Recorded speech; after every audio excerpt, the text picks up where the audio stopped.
Hello, everyone, and welcome out to episode 339 of The Good, the Bad, and the Geeky. I could say you were going to start laughing, and I started to laugh. Sorry. Yeah, it's okay. It's okay. We have Becky Horseman on the show. I said it right. Yeah. I said, okay, I panicked. I keep saying I messed up Eric's name, too. I messed up everyone's name. It's horrible. No, it's Horseman, like of the apocalypse, but there's just one. Booyah. And before we get to what we're going to talk about here in a second, just a little FYI that we have some sponsors on the show, so please check them out. First off, go to packratcomics.com for all your comic book needs. If you're in the heart of Ohio, which is Columbus, and near there, Old Hilliard, Ohio, Packrat Comics is there. It has all your favorite board games, comic books, graphic novels, T-shirts, and more. And anime, if that's your jam too. They have a little bit of everything. It's pretty great. Tons of great collectibles as well. If you like more information, check out. And they do great new comic book day videos.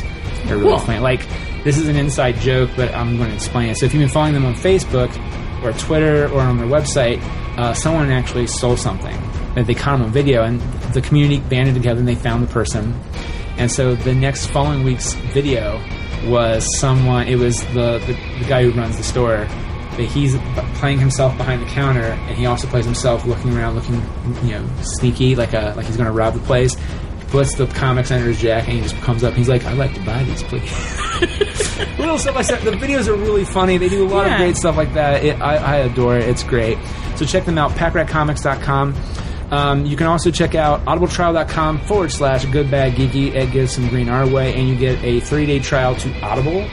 Cool. Yeah, I listen to podcasts, and audiobooks are podcasts, technically. Yeah. And I listen to them on the way to work, so if you want to catch up on that new book, Lincoln in the Board War, or whatever it's called. That's not really what it's called. Lincoln in the Bedroom or something like that. Lincoln in the something or other. Actually, let's go with Born Standing Up by Steve Martin. I know that title. Bossy Pants by Tina Fey. Other great books. You can get them on audibletrial.com/goodbaggeeky. Get a free download and over 200,000 titles to choose from. Also, the shit I do, as Nathan coins it, you got Ultimate Teenage Mutant Ninja Turtles. Go to utmnt.com and then go to gbgpresentspod.com for the magically unauthorized misadventures of Rocky and Bullwinkle.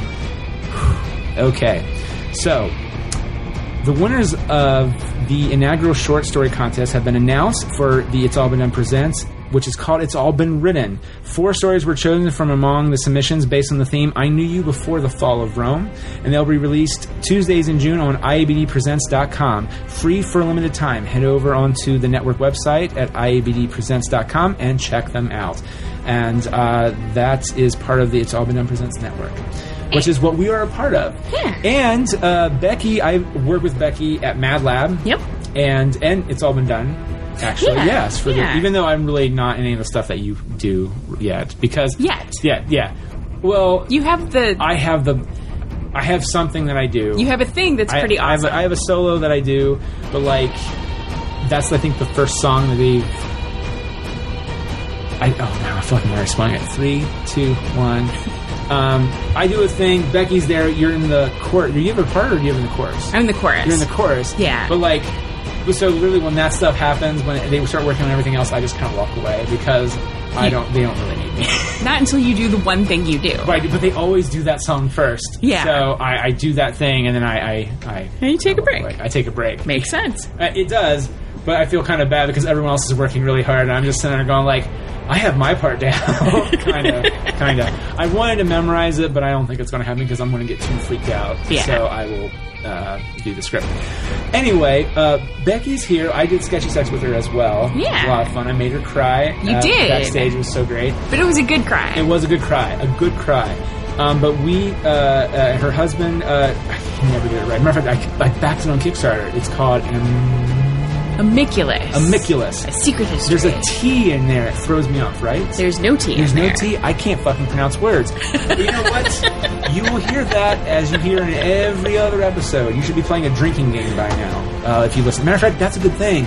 I should create rules for a drinking contest for the podcast. There you go. Every time Nick cannot say a word right, take a sip. That only works, though, if you listen to it with people. Otherwise, you're drinking by yourself, and that's kind of sad. Or at work, and I can't condone drinking at work. I don't feel for you if you're alone. It's okay. I'm here. Oh, it's okay to be home alone. But drinking, it's okay to have a drink by yourself. It is. It is. I mean, I don't play drinking games by myself, though, because that's true. That part would. Well, first would off, be if sad. the fact that you're listening to this with other people and you don't want to shoot yourself is amazing. No, seriously, I should do drinking contest rules. If Nick starts raining against Indiana Jones, starts raining about Star Wars, or fucking mentions the Ninja Turtles, this doesn't count right now, by the way. Because I'm explaining the rules, then take a drink. If he starts raining for more than 10 seconds, take a half a drink, and if it goes longer than a minute, or they have to cut it out, and they make a joke about cutting it out, drink the whole damn drink. That's a really good idea. I'm totally going to do that. Make a mental note for self. Future episodes do drinking game thing. So, again, though, Becky's right. Don't drink responsibly with friends. But if you're listening to this with friends out loud, I am so sorry. Because I'm very self-conscious about my own audio. Like, I don't feel like I sound great. I hate the sound of my voice. Like right now, I feel like I'm sounding fine. But if I go back and listen, I'm like, oh, I'm saying a lot, or I might be interrupting. I don't mean to, and it doesn't. I start getting very. I'll listen to like 30 seconds and be like, oh God, I hate my voice. No, right. And then not ever listen to it again. Yeah. So it's the worst. And so the fact that. So I get very apologetic when people are like, I listened to your podcast, like, oh, I'm so sorry. I'm sorry about that. I didn't... Was it good? If I didn't want to listen to it, I wouldn't listen. It's like, oh, okay. Yeah. We've originally talked for 2.5 hours, I felt like. It's actually something 2 hours like that, and something like that. We're going to whittle it down. So whatever's left, hopefully it will not be the DC Sucks show. It might be. It might be. Although, in all fairness, yes. I do love DC. Yes. I like to read DC. I like the characters in DC. Yeah. I just... Well, you'll hear. Yeah. You'll hear. Yeah. Because then after that, we're going to start another 2-hour conversation about why the intro. Wrap it up. But no, so we talked about that, but the main reason why, which goes into that, which you'll hear, is we saw Wonder Woman. Yeah. And was it good? Is Patty Jenkins a good director? Does Wonder Woman live up to what we want it to be? All signs probably point to yes, but you should listen to find out what we thought maybe worked, didn't work. And if it's in there, we keep it in there. Cover a lot of other stuff, too. Yes. So, many tangents. Here's episode 339 of The Good, the Bad, and Geeky with Becky Horseman, Wonder Woman. Woo!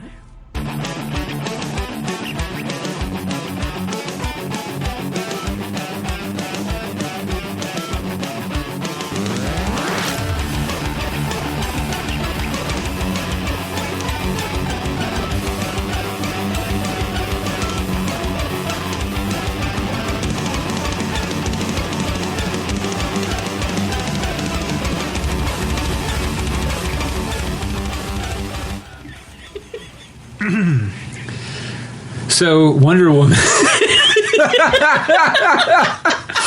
I think of Journal Shows Chicken, and I think of Wonder Woman. Wonder Woman, why not? It fits. Actually, she does enjoy ice cream. That she does. And you know what? She finds it to be an amazing achievement, just like all the other food we've talked about so far. And she told the guy he should be very proud. I know, which apparently that's an inside joke. Apparently she's always loved ice cream. Huh. And there's, I think 5-10 years ago, there was like a Wonder Woman Origins book or something like that, and she that's actually almost close to the line, which is like, this is quite an achievement. You should be quite proud of yourself. I'm gonna have to look for that. I saw it on comic book resources. Like, I retain nothing that I read unless I've read it like a lot of times because I read fast. Yeah, me too. So I won't remember that probably for like, or I'll remember it, but I'll get all the details wrong. Yeah, that's usually the other thing. Yeah. So. People are like, did you really read that? I did, I swear. What happened? I don't know. My wife and I watched the director's cut of That Thing You Do, which, have you ever seen That Thing You Do? I have, but it's been a while. Same thing. I was like, oh, this happens, and it's like, it's not at all how I remember. I was like, was this because I'm watching the director's cut? No, because the director's cut stuff just pretty much has a bunch of deleted stuff. Anyway, yeah, so, but the memory of that is completely different. So I will... I didn't remember that as well as I thought I did. Yeah. So, but I literally just read that today, and I was like, oh, we're going to talk about Wonder Woman. This is going to be great. So I remember that. Wonder Woman, okay, first off, what did you think? Oh my God, I loved it. I've seen it twice already. Have you really? I have. I'm kind of jealous of you right now. It's so good. I really love that movie. Obviously, at this point, there's going to be spoilers. We should be very clear about that. I mean, the ice cream joke is already a spoiler. But Yeah. It's not huge. It's not. I'm talking about like the god of war, Ares, is David Thewlis. Oh my God. And I love him. He plays such a good bad guy. Okay, do you remember my first memory of him as a bad guy? And he was awesome at it, which is terrifying. Have you ever seen Dragonheart? No. Oh, you want to... Okay, the whole ending is designed to make you cry, but the whole... It doesn't take much to make me Well, cry. that's true. I've actually made you cry. I felt You have so made me cry. No, it's so okay. horrible. No. Hallmark card commercials make me cry. No, I know, but it was a nice story. It was a nice story. I told her the Donald Duck story of Tony and Semelo. I can't say his last name. Tony A took over Clarence Nash's. That's the story I told. Yeah. So for those out there who would like to it will make you cry. You should check it out. But usually watching the video makes you cry, but me telling it, you just started to cry. And we were about ready to go on for a show. And so you're like, don't do that. My mascara's got to run. I was like, oh shit. I have to go. And then, I have to be funny. Yeah. And then my natural ability is like, but I haven't finished the story yet. Here's the ending. And then you're like, oh. It was even worse. No, but it was a nice story. It was good crying. It was good crying, not the bad cry. It wasn't a bad cry. It was more like a touching, bittersweet cry. Heartfelt, like, yeah. Like warm the cockles of your cold heart crying. So Dragonheart, though, if you ever get a chance, and he was the bad guy. I mean, he's a dick in that movie. See, but the first place I think I remember seeing him wasn't he Remus Lupin? Yes, in the Harry Potter movies, and he was a good guy.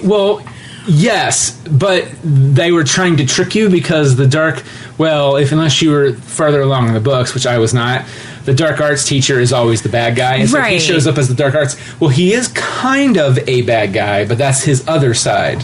He can't keep control. Exactly. Yeah, and also Lupus, was his name Lupin? Lupin. Yeah. Haha is also another word for werewolf.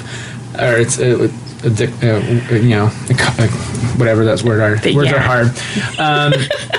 Well, it's part of a word because isn't loop something or other. Yeah. It's something. It's like a part of a word that means werewolf. Yeah. So like you're like, oh, it's clever. It is actually. Yeah, it is. Damn it, J.K. Rowling. I know, man. She's freaking brilliant. Oh, so when I saw him, I was like, and actually, I was watching him. I was like, he's going to be the bad guy. He's walking with the cane. And the god of war got hit and mortally wounded. And he's not on Olympus anymore. See, I was thinking Ludendorff. Because he's who you would think would be the god of war. Because he's all like, no, we will kill them all. But that's not a German accent. Because I really can't do one. But you know what's funny though is that guy. You know what? I'm that actor. He's a good actor. But I'm so glad he found a superhero movie where he's the bad guy that was actually A, good, and B, will be successful because it's good. Yeah. Because he was the bad guy in Wolverine Origins, and he was horrible in that. And that's not his fault. Yeah. The only Wolverine movie I've seen is Logan. Oh, Jesus. You've not seen any of the other X-Men movies? That's the only Wolverine movie. Wolverine, I gotcha. So, but I've seen the other X-Men movies, although a couple of them I kind of wish I had my time back. Yeah, well, I did not like Apocalypse. I just watched that recently on HBO. One was not as good. First Class, I think, is my favorite. I like First Class, and I like Days of Future Past. I like Days of Future Past, too. I just was like, pay them all a lot of money, and just keep doing the original cast. Like James Marsden, Famke Jenkins, whatever her name is. Famke J. Famke Janssen? Something like that? Yes. That thing that you said well, and me not. I would have them, all of them. Like Kelsey Grammer as Beast. Which I liked his even Beast. Rogue. Oh, dude. Yeah, that's what I'm saying. Like, it just. I didn't care for that chick's Rogue. She was white, although I don't know that it's her fault. Oh, I can't remember her name. She was in True Blood. She was Suki Stackhouse. Yeah, that's not her name though. It's not Anna Sorvino. It's Anna Paquin. Paquin. Yes. I don't know if it's. Well, they made her mixed with Jubilee, kind of. They just made her whiny and I can't. If I do anything, I can't. My life is so hard. Shut up! They're all hard. I really wish that she would have like talked like in her. Like, I mean, she was kind of Southern, but like, because Rogue was like, "Hello there, sugar." Yeah. Blah blah blah. Well, Where's Gambit? I want to kiss Gambit. Yes. And they didn't do yes, that. and with his, I had the biggest crush on him when Gambit? Cartoon Gambit, because I didn't read comic books back then, but I would watch the cartoon with my brother. Yeah. Because he's 9 years younger than me. So I was in high school and he was in elementary school in the 90s. Thank God. That's the real reason why you're glad you have a brother. I mean, exactly. Forget all the other good memories, but just X-Men. I probably would have watched X-Men and Spider-Man on my own, but Spider-Man that's was okay. good too. Oh, that was a good one. Did you watch the ending of that? That show had no freaking ending. It really didn't. And then suddenly he was on the X-Men, and I'm like, oh, it's like the two best cartoons right now, and they're together. So good. Well, Saban, I think, bought a lot of the rights for Fox Kids like programming, so that's why Power Rangers started filling up the whole or Beetleborgs and all that crap started filling up the and also Kids WB started, so like Animaniacs and Batman jumped ship to Kids WB. Yeah, and so that filled up, and so. But it costs way more money to keep X-Men and Spider-Man going. So they were just like, let's just reboot it called Spider-Man Unlimited. So literally they told the writers that like, if like the writers supposedly said, please let us know if you're going to cancel the show. If not, we'll end the show. If not, we'll come back and do one more season. And so I was like, yeah, we'll continue the show. And no, they canceled it. So it ends with them going into this gigantic like, well, let's hope we find Mary Jane. We just had this massive storyline, and so Mary Jane is still, we don't know where she's at. Somewhere. Yeah, it's... But anyway, Wonder Woman, because this is not about Marvel. We talk about Marvel in here all the time. It is time and DC finally had a good movie. Finally. And it is the Wonder Woman movie that I have been waiting my entire life for. That is not an exaggeration. I'm not gonna lie, I don't remember Wonder Woman that well. Like, I know of her. Like, I would watch her on Batman and Superman cartoon from the 90s. Yeah. And, like, she's I was always excited when she was on. I'm like, yay! Right. And yeah, but that's as far as my...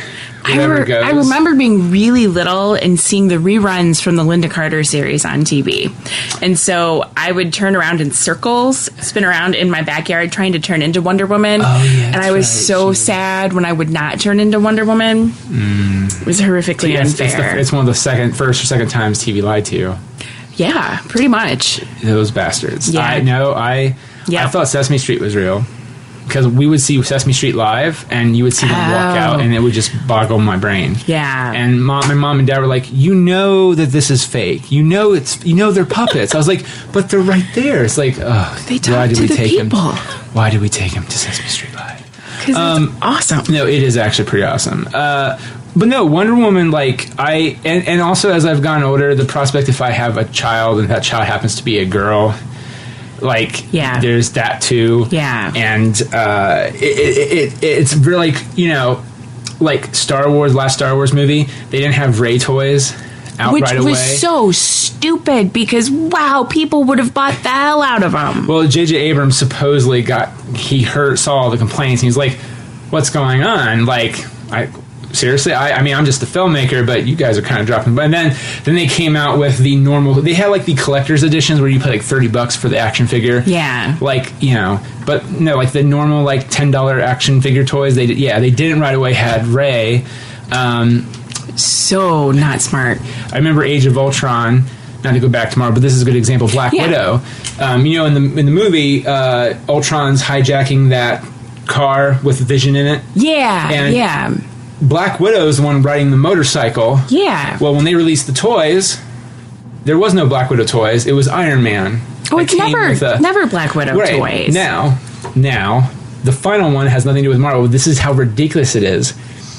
You've seen Jurassic World. You know the Raptors? Oh, I haven't seen Jurassic. You haven't seen Jurassic World? No. Okay, have you seen the trailer, though? I've seen the trailer. So the Raptors that Chris Pratt's training? Yeah. They're all girls. They're all sisters. Okay.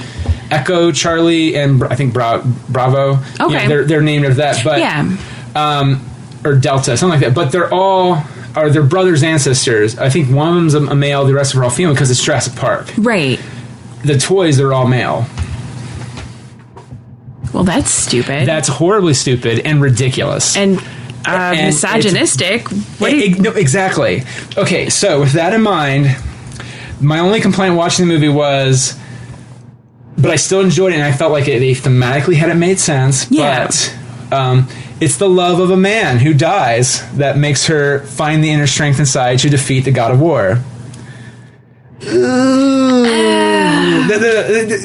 the thing: is that in the context of the movie, how they set it up, I thought it was beautifully. But I guess in my brain, I'm like, there's going to be someone out there that's really not going to like that, and maybe kind of say like that is the way they kind of went. But it's still like I was crying as that was happening. Like I loved it.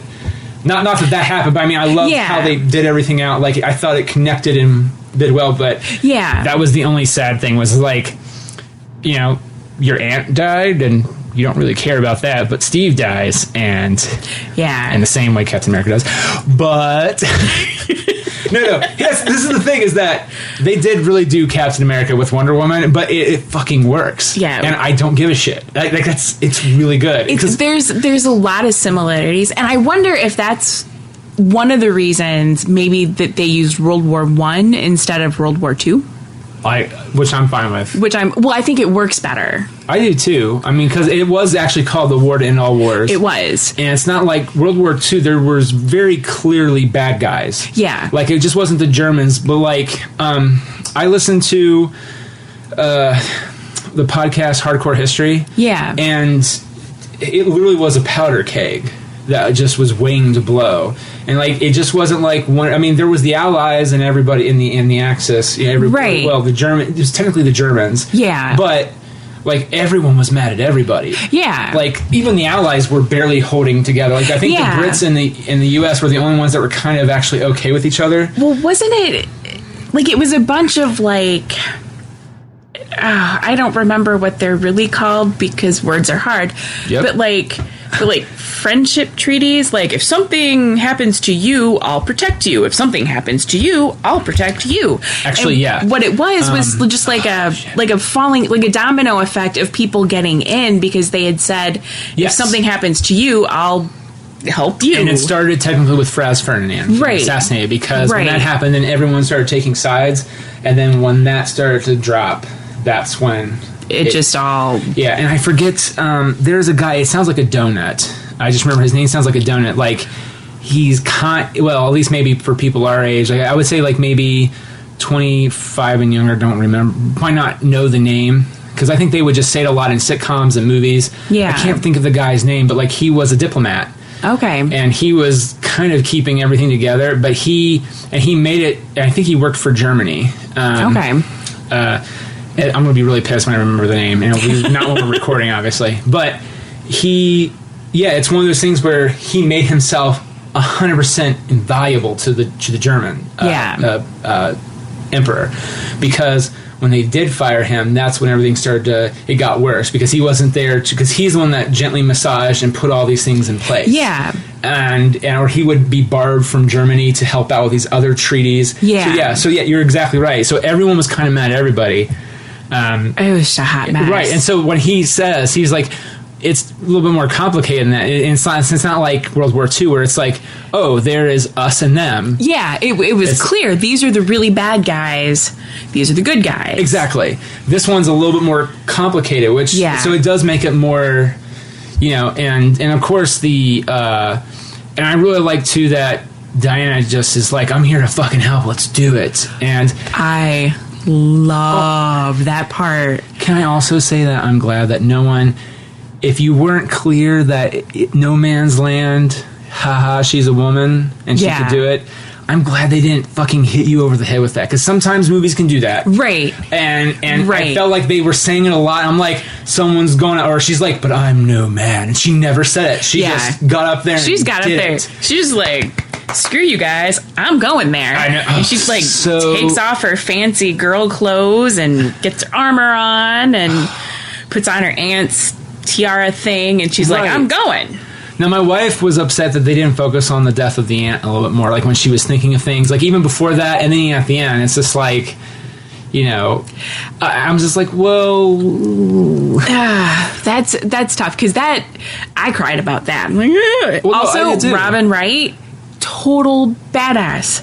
Yeah. Wow. I am Like, not like I liked her as a character. She was fun to watch, and wow, she does things with her body. I swear to God, the mom was Diane Lane, but I was like, but she can't be Diane Lane because Diane Lane's Superman's mom. But it looks like her a little bit, right? It's Connie Nielsen, and Connie Nielsen. That's Connie Nielsen. Yeah, and Jesus, I feel like kind of like Diane Lane. Kind of. I feel like I should know what she's been in. I'm sure I've seen her and stuff. I can't think of anything, though. Oh, wait. Just in case, I did have... Oh, you piece of shit app. I had Wonder... Oh, here we go. Recent searches. Wonder Woman. Hippolyta was... Connie Nielsen. Oh, Gladiator. Oh, I haven't seen that. She's really good in that. I don't see a lot of movies. 1 hour photo.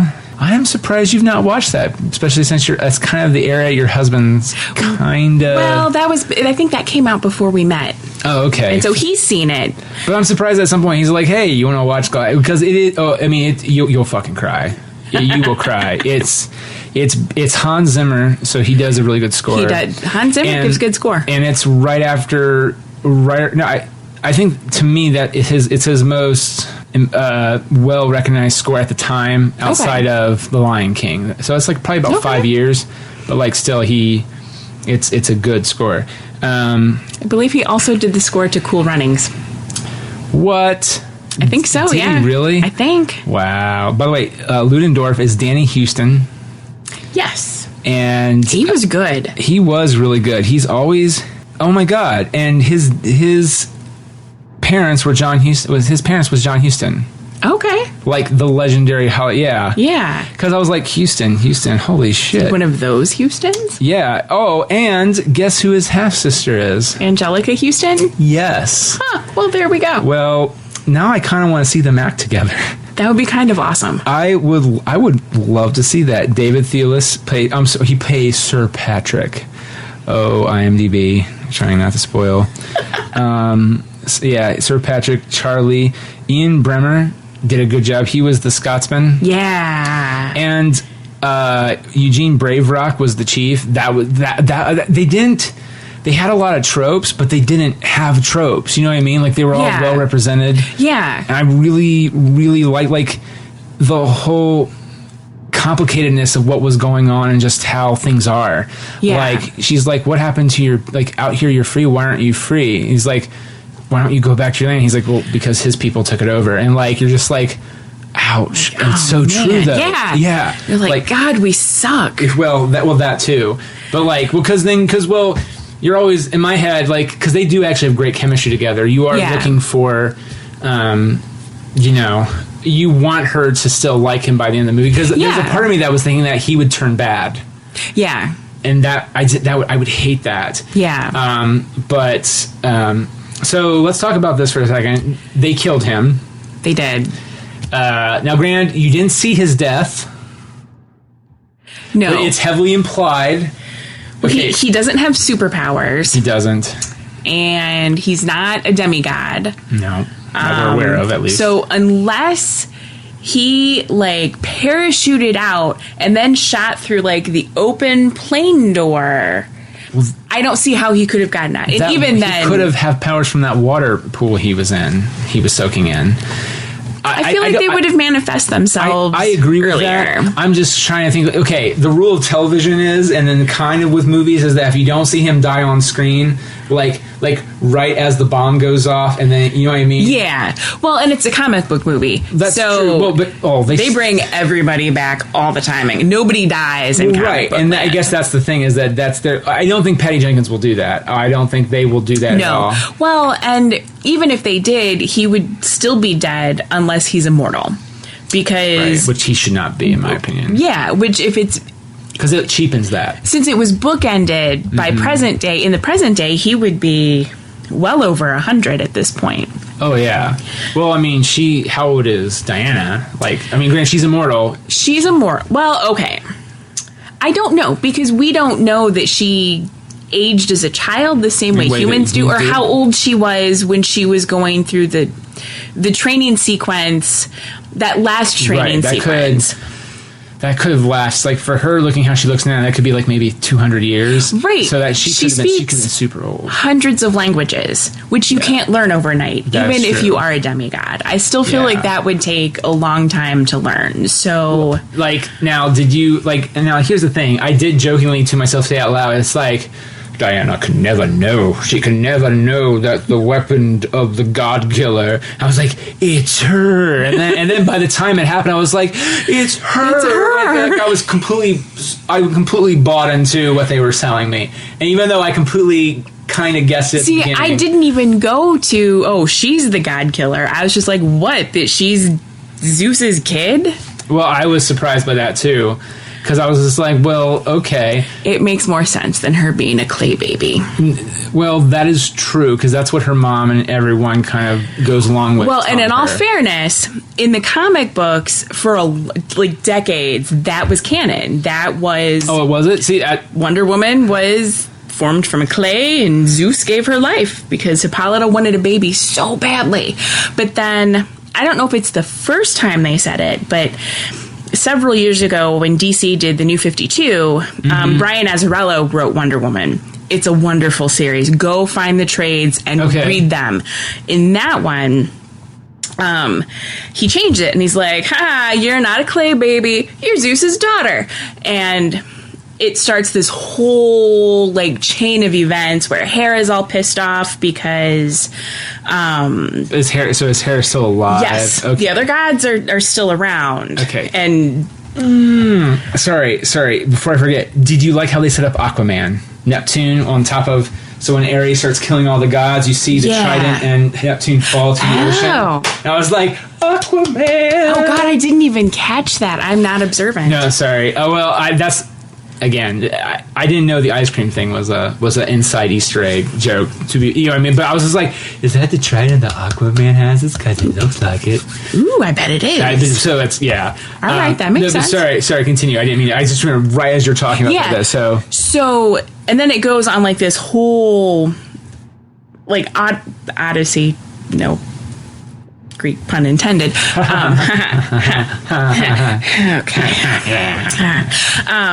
Where Hera's really ticked off because she finds out that Hippolyta and Zeus have a little something going on, and that Wonder Woman, Diana is, the result of this tryst, and so she pretty much turns. Oh, I can't remember if it's stone or snakes. She turns all the Amazons into either stone or snakes. Okay. Like basically it's revenge. She's just like furious, and she's chasing this human woman who's at the beginning is pregnant, and she's like, I'm going to kill you, and then bad things happen, and it's craziness. Okay. What is did Zeus knock up the pregnant lady? Yeah. Okay. Yeah. That's the continuing anger, because Zeus can't keep it in his pants. Well, no, I mean, he's well known for not being able to keep it in his pants, so that makes... But, well, do you think that they killed off all the gods, too, to make it less of a power thing? Maybe, or to simplify it. Yeah, because, well, I mean, not to contrast and compare, because they are really two different universes. Yeah. But Thor, like Odin and all of them, that's the whole thing, is they're still alive and kicking. Well...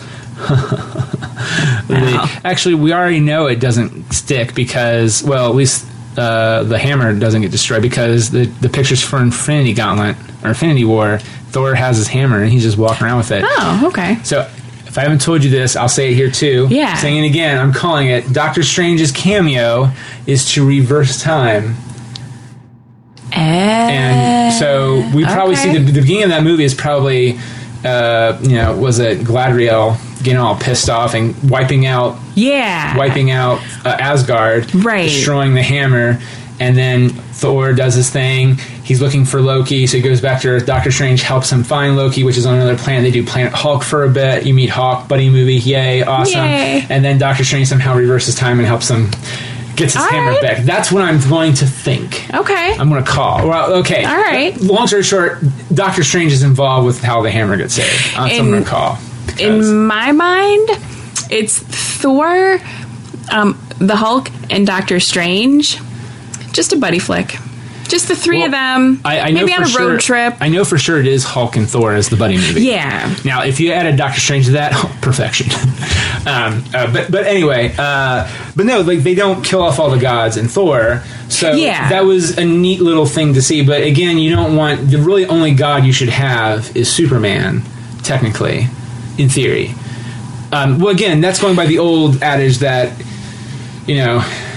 that they're not really demigods initially. The Amazons weren't. Well, the Amazons themselves aren't, but Diana is. No, Diana is. No, well, in this context, yeah. Yeah. The original origin, she wasn't. She was just sculpted from clay. Made out of clay. Yeah. Made out of clay. So that was interesting. But I liked it a lot. Yeah. Now, granted, I still would love to see... I still kind of feel like they cut out some of David Thewlis' part, but supposedly there's no deleted scenes. Okay, all right. The one scene that almost got deleted or something like that, they put back in, they went back and reshot it, which is, it's more of them building up the talk about No Man's Land. Okay. Because the tension wasn't there. And Warner Brother execs wanted to cut that whole sequence out of the movie. What? Warner Brother execs are stupid, Becky. Yeah, they are. They are, and I hate to say this, they are retarded. They are stupid retarded. I'm so sorry to use that. Wow. That's how bad they are. That's one of the best scenes of the movie is her climbing that ladder and like standing up, and everyone's just like, what the hell is she doing? And then when she marches into town, the fight keeps going, and then then you hear the dun dun dun, the Wonder Woman theme. She like knees that dude through the church.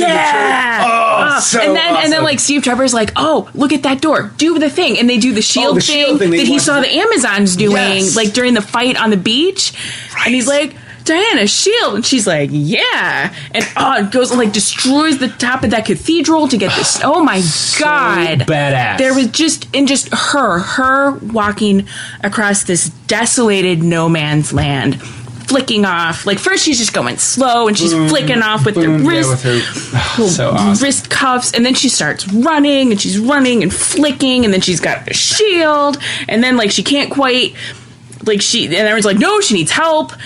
And then they go and they kind of stir out the fire so that she can just like, oh god, it was amazing. I love the whole movie was really, really good. And like I really the only problem I had with the movie really was what I kind of mentioned before. Like if you're looking at like she didn't again, and I thought they played it out well, but you could think that she needed a love of a man to do that, which she didn't. She didn't have to. She didn't need it, but I think it helped.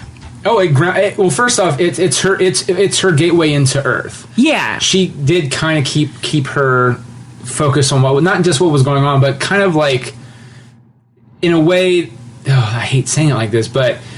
Because she's a stranger in a strange land. Right. He's his guide. He is her guide. The tether that kind of introduces her to her introduction to the world of men. Yes. Yeah. And I mean, so there was a romantic thing there, but I think there was also a genuine friendship there too. Oh yeah, no, totally. And I thought the way the movie did that was amazing. Like, I just know that just was one alarm bell that went off the back of my head. I was like, there could be one person out there just didn't have. There probably is. It doesn't bother me. I absolutely loved it because I think if it would have been any of the other three. Maybe she wouldn't have been affected in quite the same way, but I think it would have affected her enough that it would have had a similar result. Yeah. Well, I mean, and they did show the other ones getting hunkering down as the end was approaching. Yeah, and then they were out of ammo, and they put their heads together because they're like, well, guys, this is it. Now, I will say that everyone kind of got their moment in the sun. Well, no, okay, you could say that the Scotsman's moment in the sun was him singing. Yeah. Because if he's a marksman, though, like the actor got to act. Steve is a double spy, so he did his spy thing, and he is the lead kind of outside of Diana. Yeah. And then you have the Scotsman, and I feel like you never see him be the marksman that everyone says he can be. But I don't think you could say he wasn't meant to. I don't think he needed to be. He also was kind of everybody's eyes. That is true as well. So he did, maybe he didn't shoot anybody, but he did play a role. and it also showed him too that because he was probably the most affected by what he had done. Yeah. He was. They didn't really clearly come right out and say that. It was very. I mean, I thought it was very obvious. They didn't need but to. They didn't say, "Oh yeah, he's going crazy because he actually does see faces of people." He has nightmares. He sees things. Yeah. Things from his past. Yeah. He drinks a lot, and you're like, oh.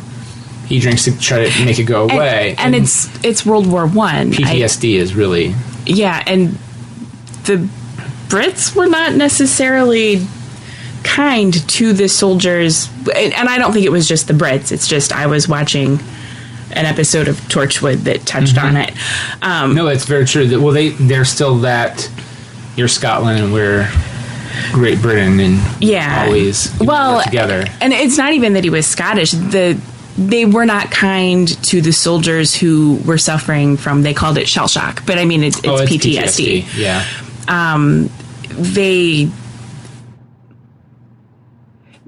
They were not. They did not take care of those men the way they should have. No. Well, again, though, war. Well, that was the horrifying thing. Is in hardcore history, they kind of go into this too, which is fascinating. I just wouldn't think of it that way because you hear how horrible it is. Yeah. But do you watch Game of Thrones any? I've seen a little bit. I've read some of the first 4 books, and I started the 5th book, and then I had to take a break. So the closest I have experienced what they kind of talk about is that you're like crawling over bodies to keep fighting. And that was kind of the plan by the Germans, which is like they keep throwing more men at. We'll make it a sausage. We'll make it a grinder. Right. You know. And so there's one point last season in Game of Thrones, and as a matter of fact, I don't feel claustrophobic often, but I started to hyperventilate a little bit because it's terrifying. Which is this one character, he's climbing up like they have them surrounded, and so he's kind of stuck, and so the only way out is by over the bodies, and he slips on blood or something like that, and people keep dying and falling on top of him and falling on top of him and falling on top of him, and he can't move, and you start to freak out because you're like, is this how he's just going to suffocate to death? This is how he's going to go? And it's horrible. Yeah. And so you start to, but that's how they said it used to be on the field in World War I. Yeah. At the Somme and stuff like that, especially the Somme. Somme was one of the worst. Yeah. Like they would, or there's some guy that's just crawling around. Well, there's the joke from Private Ryan where the guy is looking for his arm, but that was equally as bad, and they didn't have, the medicine wasn't as good back then either. Yeah. So it was. So yeah, it was really intense. All that stuff in World War I, like this shell shock, PTSD, and you're right, they had no name for it. But it's fascinating to see that or hear that, and then go. I think I just went on a tangent. I have no idea what I was going for. Isn't that amazing? We were talking about Charlie. We were with Charlie. Yeah. So he definitely had gone through that. Yeah. And that's the thing too. Sorry, I know that's where I was going. Was that men were not used to that type of goriness in battle. There was some kind of, there still kind of was, but there was still some kind of honor amongst the armies. It's not kinda. World War II is where middle of World War not so much in World War I though, because that's where you start getting into like the chemical warfare. And isn't World War I the reason the Geneva Conventions exist?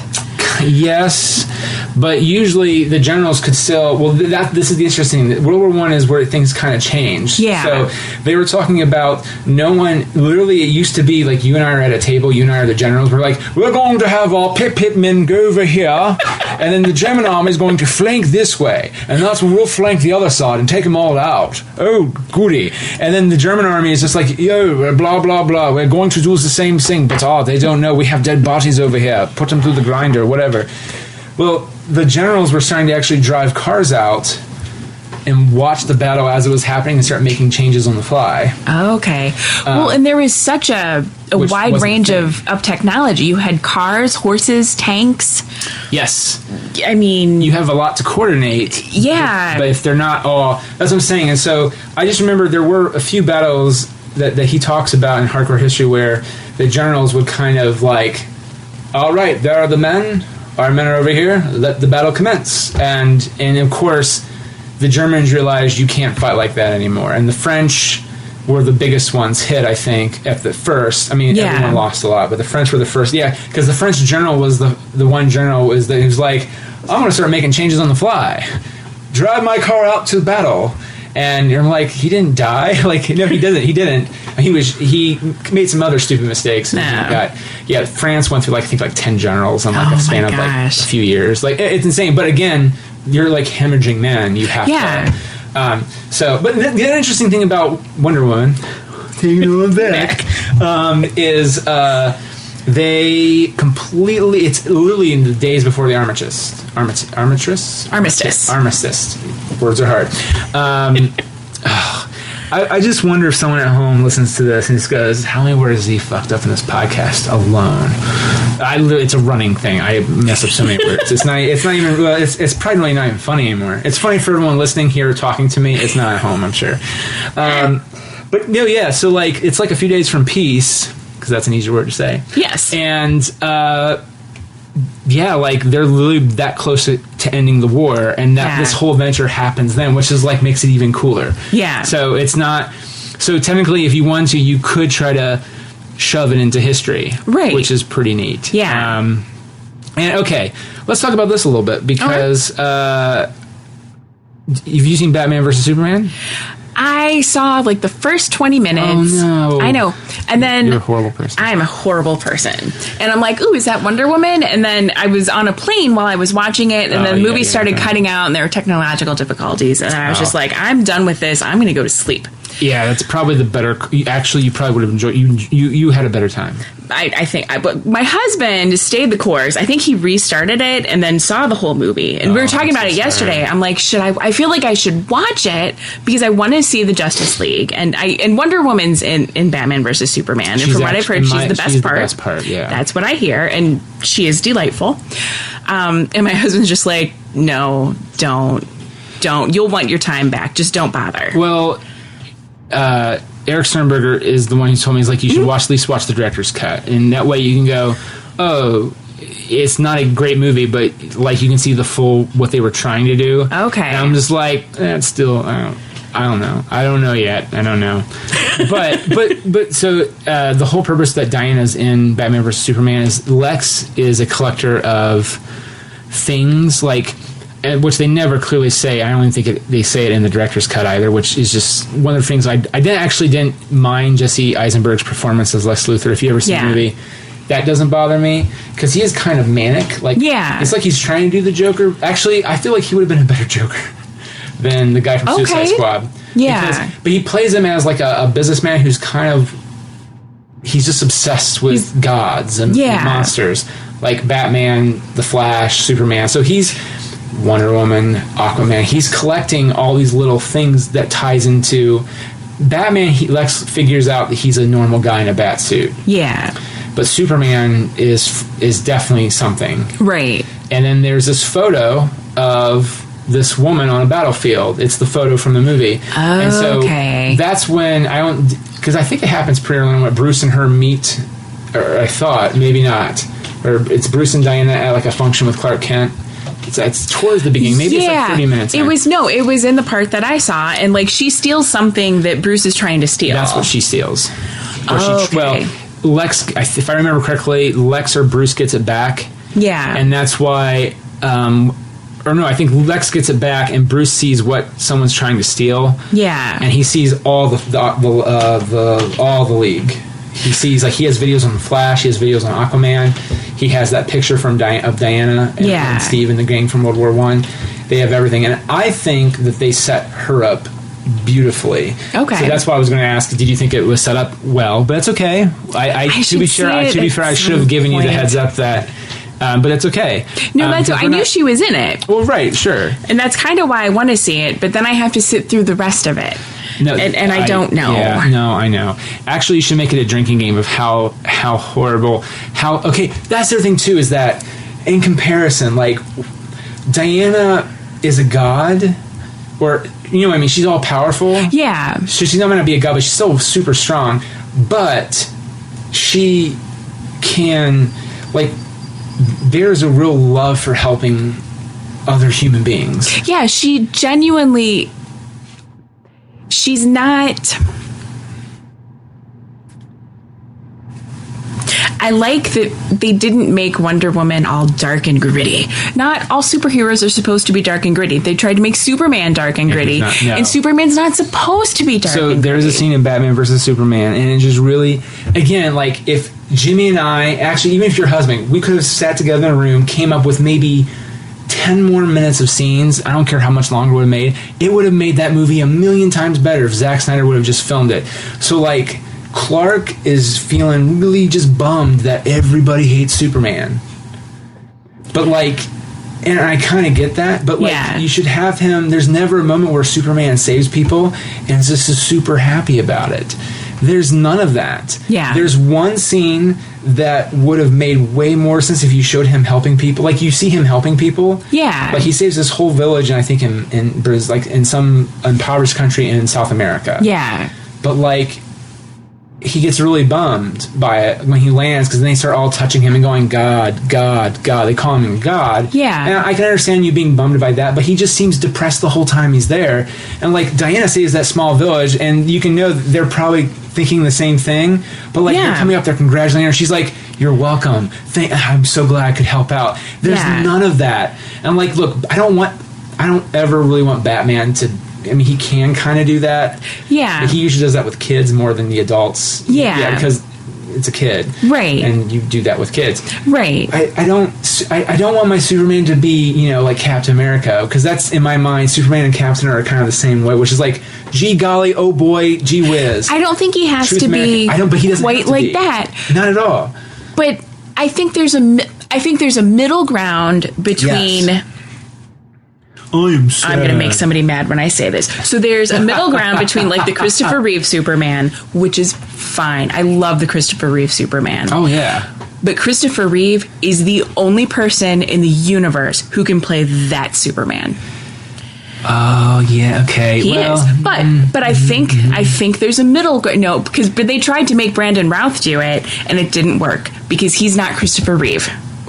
And they didn't give him a chance to make his own Superman. I see. Here's the thing. They were trying to make him Christopher Reeve, and they were trying to get that whole era, and I really felt like he would have been a good Superman if they just kept going. But I feel like DC kind of panicked, and then they just, boom, shut it down. Like, and also a land grab again, Lex. Yeah. Like, okay, you have Kevin Spacey as Lex Luthor, who is fantastic in that movie. Yeah. But when you have the dude from House and Kumar and what's his name go to White Castle, start like shivving Superman with like kryptonite, like, your movie's in trouble. Yeah. And also, like, Superman as a creepy stalker. Like, again, I understand what they're doing. They're trying to humanize him. But here's the thing. Yeah. In comparison, that movie's still a million times better than Batman vs. Superman. That's so there's a moment in that movie, though, where he goes up to the top, I think, of like Mount Everest or something like that. Yeah. And he has just some moment talking to his dad. And, you know, and you're going like, wait, is he in the ship? What's going on? And no, he's not. He's imagining it, though, where he's just like, they don't like me, Dad. He's just like, so keep doing what you're doing. Yeah. Be the Superman they think you are. He's like, but they don't think I'm Superman. I'm like, that's a wonderful scene. Too bad I don't give a shit, because nothing you've shown makes me feel bad for you. But I think there's a middle ground between the Christopher Reeve Superman. Oh, yeah. And the Zack Snyder Superman. Oh, and they've not found it. And they haven't found it. And I think when they do, if they get the right actor and the right writer... Well, Henry Cavill he's Superman. They're not going to get rid of him. I think he's okay. It's like Hayden Christensen. Yeah. It's like Brandon Root. Well, I think they're good actors. I just don't think they're giving the chance. They're not giving the material to make it. I think they wanted Brandon Routh to be Christopher Reeve, and he can't, because he's Brandon Routh. And I think if they would have given him a chance to be his own Superman, it would have been a lot better. I'm okay with Henry Cavill as Superman. I think he needs better material to work with. And Superman's not dark and gritty. He's really just not. He is a symbol of hope. You can have and moments optimism. Of darkness in him. Yes. Hi, I'm Nick Argenbright, and I'm the host of The Good, the Bad, and the Geeky. If you're hearing this, it's because, well, we started complaining about Batman versus Superman, which led to many, many, many, many other things. If you'd like to hear the uncut version, get our GBG app from the Android Marketplace or from iTunes Store, or the App Store, whatever they call it now. And if you download it, you can get the full 2-hour episode of me and Becky talking about everything. No edits, nothing. The episode starts.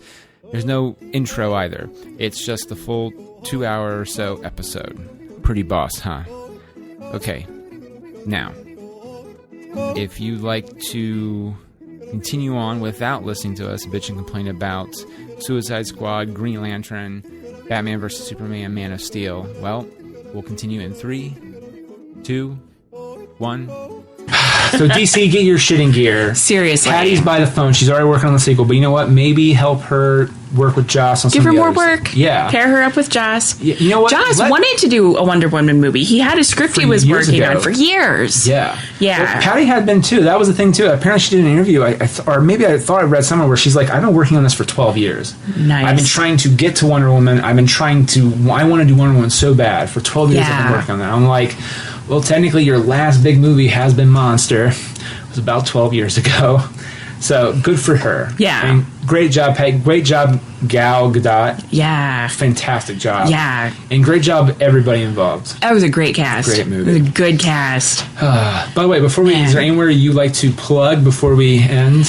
Oh, God, I'm horrible with dates. The OGP annual St. James. That's right. 4th of July. That's July 2nd. It's a Sunday this year.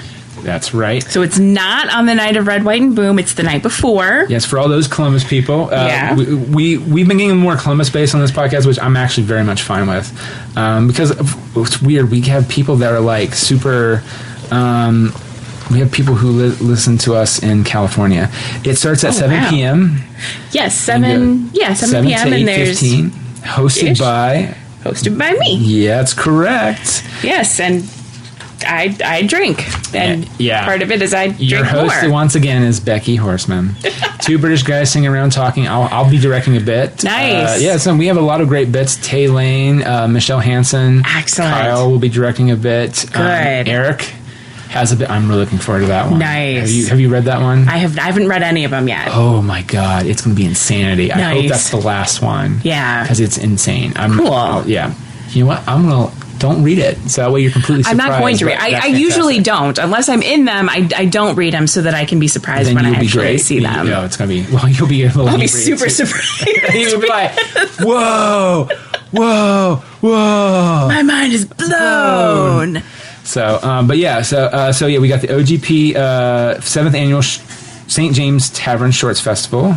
July 2nd, 7 p.m. to 8:15, and you have old school calendar. That's awesome. I do, because I don't like the electronic ones. That's cool. And if I write it down, I'm generally more likely to remember it. Mm-hmm.